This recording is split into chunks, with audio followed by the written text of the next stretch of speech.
మనుషులకు తెలియని విషయం ఏంటంటే భూమి మీద ఉన్న బ్రతికే బ్రతుకు అనుకుంటారు, ఇది తర్వాత ఏమీ లేదనుకుంటారు. కన్ను మూస్తే తెలిసి జరిగిపోయేటువంటి పరిణామాలు ఏమున్నాయో ఈ మానవ సమాజానికి కొందరికి తెలియటం లేదనండి.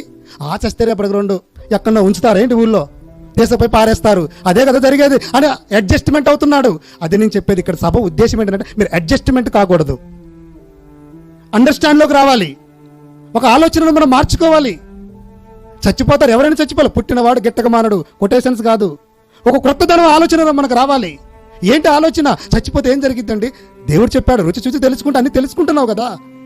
మరణించిన తర్వాత కూడా మనకు లోకం ఉందని, ఆయన దగ్గరకు మనం పోవాలని, అలా పోయేది శరీరంతో కాదని, ఒక ఆత్మగాని నువ్వు వెళతావని, ఆత్మ సంబంధమైన విషయాలు మనం తెలుసుకోవాలి.